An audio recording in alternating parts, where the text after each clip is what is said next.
අද දිනේදී ශ්‍රී ලංකා පාර්ලිමේන්තුවේ පාර්ලිමේන්තු කටයුතු පිළිබඳ කාර්ක සභාව ගරු කතානායකතුමාගේ සහ නියෝජ්‍ය කාර්ක සභා සභාපතිතුමිය ඇතුළු පක්ෂ සහ ආණ්ඩු පක්ෂ සමාජිකයන්ගේ සහභාගීත්වයෙන් පැවැත්වුණා. එහිදී 2026 අප්‍රේල් 7 වෙනිදා අප්‍රේල් 9 වෙනිදා සහ අප්‍රේල් 10 වෙනිදා සතිය පිළිබඳව පාර්ලිමේන්තුවේ කටයුතු පිළිබඳ න්‍යාය පත්‍රය පිළිබඳව සාකච්ඡා කර එකඟතාවයන්ට පැමිණියා. ඒ එකඟතාවයන් අපේ රටේ මහ ජනතාවටත් ගරු මන්ත්‍රීතුමාලටත් දැන ගැනීම සඳහා තමයි මෙම මාධ්‍ය සාකච්ඡාව පවත්වනු ලබන්නේ.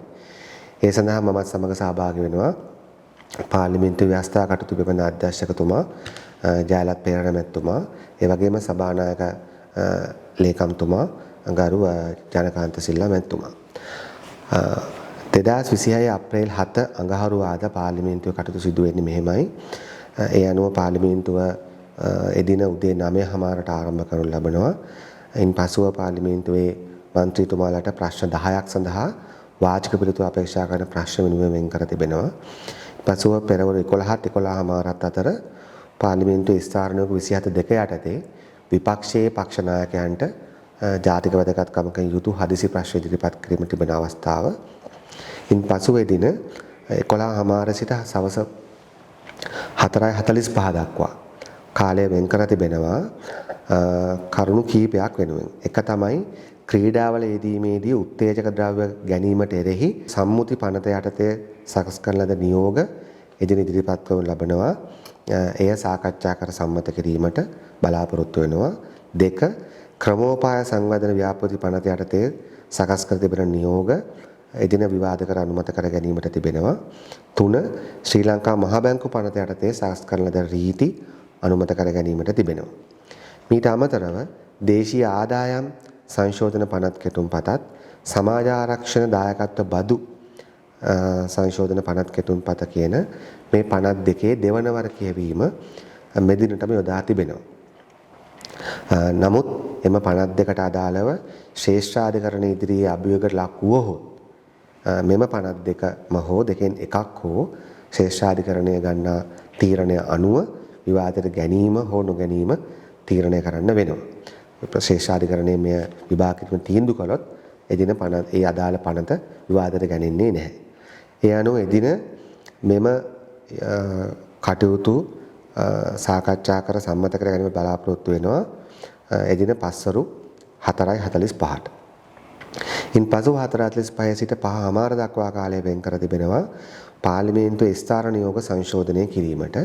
ඒ යටතේදී මීට කලිනුත් අප පැහැදිලි කර තිබෙනවා පාර්ලිමේන්තුවේ පොදු ව්‍යාපාර කාරක සභාව, කෝප් කාරක සභාව සහ රාජ්‍ය ගිණුම් කාරක සභාව, කෝපා කියන කාරක සභාව මේ කාරක සභා දෙකෙන් සිදු කරනු ලබන විමර්ශන මත පදනම් වී එම කාරක සභාව තීන්දුව කරනවා නම් එම සමහර ආයතනවල අදාළ කරන චෝදනා බරපතලයි, ඒවා ඍජුවම නීතිපතිවරයාගේ අවධානයට ලක් විය යුතුයි කියන නිගමනයට එම කාරක සභාව වෙනවා නම් එම කාරක සභාවට පුළුවන්කම තිබෙනවා පාර්ලිමේන්තු යෝජනාවක් ඉදිරිපත් කරන්න. එම යෝජනාව යොමු කරන ලෙස ඍජුවම අදාළ ඉහළ නීති අංශ වෙත. එම නිසා අන්නේ පිළිබඳව පවත්වාගෙන ගියපු පාර්ලිමේන්තු කමිටුවකින් විපක්ෂයේ ආණ්ඩු පක්ෂයේ හැම කෙනාම ඉන්න සම්මත කරන ලද ස්ථාන නියෝගයක් තමයි මෙතන තිබෙන්නේ කාරක සභාව මගින්. නමුත් එයත් බලාපොරොත්තු වෙනවා එදින පසරු 4:45 සිට 5:00 දක්වා සාකච්ඡාවටගෙන අනුමත කිරීමට. ඊට අමතරව එදින ශ්‍රී ලංකා ධීවර සංස්ථාවට දාලා කරන වාර්ෂික වාර්තාවක් අනුමත කර ගැනීමටත් අප වේලාව වෙන් කර තිබෙනවා. ඉන් පසු එදින සභාව කල්තබන අවස්ථාවේ යෝජනාවක් සඳහා ආණ්ඩුවට කාලය වෙන් කර තිබෙනවා. ඊළඟට 2026 අප්‍රේල් 8 වෙනි බදාදා පාර්ලිමේන්තුව රැස් වෙන්නේ නැහැ. එය රජයේ නිවාඩු දවසක් ලෙස ප්‍රකාශ කර තිබෙන නිසා වර්තමාන තත්ත්වය යටතේ. ඉන්පසු 2026 අප්‍රේල් 9 වෙනි බ්‍රහස්පතින්දා පාර්ලිමේන්තුව 9:00ට ආරම්භ වෙනවා. පෙරවරු 10 සිට 11 දක්වා වාචික පිළිතුරු අපේක්ෂා කරන ප්‍රශ්න 10ක් සඳහා කාලය වෙන් කර තිබෙනවා මන්ත්‍රීතුමාලා 10 දෙනෙක්ට.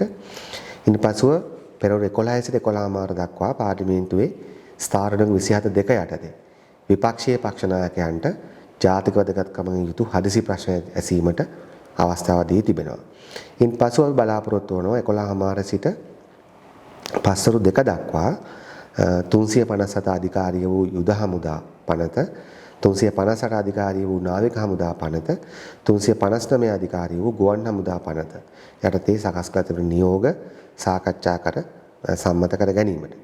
එමෙන්ම එදිනම බලාපොරොත්තු වෙනවා පෙරවරු 2කට කලින් මහජන ආරක්ෂා ආඥා පනත යටතේ ගරු ජනාධිපතිතුමා විසින් හදිසි අවස්ථා තත්ත්වයක් ප්‍රකාශයට පත් කළොත් එයත් මේ සමගම විවාදිත කොට විවාද කර සම්මත කර ගැනීමට, ඒ වගේම අත්‍යවශ්‍ය මහජන සේවා පනත යටතේ යෝජනා සම්මත කර ගැනීමත් බලාපොරොත්තු වෙනවා. මේ දෙකම එක විට කරලා පස්වරු 2ට මෙම විවාදය අවසන් කරන්න. එයට විශේෂ හේතුවක් තිබෙනවා. ඒක තමයි විපක්ෂය විසින් 2019 අප්‍රේල් 21 වන දින සිදු වූ පාස්කු ඉරිදා ප්‍රහාරය පිළිබඳව සභාව කල් තැබීමේ විවාදයක් ඉදිරිපත් කර තිබුණා. එම විවාදය සඳහා අප්‍රේල් 10 වෙනි දිනය සම්පූර්ණයෙන්ම වෙන් කර තිබුණා. නමුත්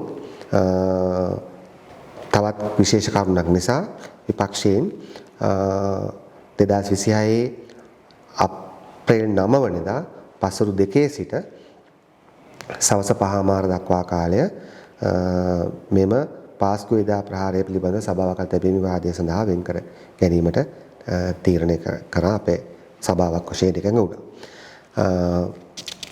ඉන් පසුව තිබෙන්නේ අප්‍රේල් 10 වන සිකුරාදා පාර්ලිමේන්තු කටයුතු පෙරවරු 9:30ට පාර්ලිමේන්තුව ආරම්භ වෙනවා.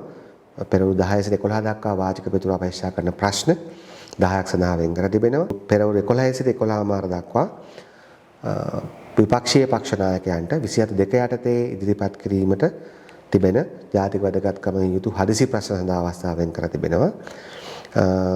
ඉන් පසුව විපක්ෂයෙන් අද දිනේදී බලශක්ති අමාත්‍යවරයාට අදාළව විශ්වාස භංගයක් ඉදිරිපත් කර තිබෙනවා.